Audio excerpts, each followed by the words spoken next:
Chicken வாங்கி வீட்டுக்கு வந்தோட கழுவி ஃப்ரிட்ஜ்ல வச்சு மறுநாள் சமைப்பது சேஃபா அல்ல இது பெரிய மிஸ்டேக்கா?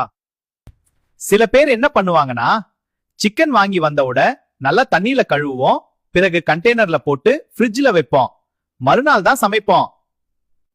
சரி, அது சேஃப் தானா? பொதுவா சேஃப் தான். ஆனா ஒரு முக்கிய கண்டிஷன் இருக்கு. சிக்கன் கழுவிய பிறகு அதை கிச்சன்ல வெளியே வைக்க கூடாது. உடனே ஃப்ரிட்ஜ்ல வைக்கணும். ரூம் டெம்பரேச்சர்ல நேரம் அதிகமாக இருந்தா பாக்டீரியா வேகமா அதிகரிக்கும். ஃப்ரிட்ஜ் டெம்பரேச்சர் பொதுவாக 0 to 4 டிகிரி. இந்த டெம்பரேச்சர்ல ரா சிக்கன் 1 to 2 டேஸ் சேஃபாக இருக்கும்.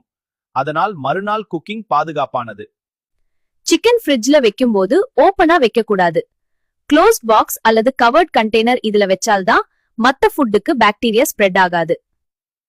சில ஃபாரின் ஃபுட் ஏஜென்சி சொல்வாங்க சிக்கன் வாஷ் பண்ணாதீங்கன்னு. ஆனா நம்ம கிச்சன்ல கழுவாம சமைக்கணுமா? அது எப்படி பாசிபிள்? கழுவினால் ஜென்டலா வாஷ் பண்ணுங்க, சிங்க் கிளீன் பண்ணுங்க. சிக்கன் சேஃபா இருக்க முக்கியமானது குக்கிங். ப்ராப்பரா குக் பண்ணினால்தான் பாக்டீரியா கம்ப்ளீட்லி கில் ஆகும். சைன் என்ன? பிங்க் கலர் இருக்கக்கூடாது, ஜூஸ் கிளியரா இருக்கணும். அதனால சிக்கன் கழுவி க்ளோஸ் கண்டெய்னர்ல வச்சு ஃப்ரிட்ஜ்ல வச்சீங்கன்னா மறுநாள் சமைப்பது பொதுவாக சேஃப் தான். நீங்க சிக்கன் வாங்கி வந்தோட அதே நாளே சமைப்பீங்களா அல்ல ஃப்ரிட்ஜ்ல வச்சு மறுநாளா?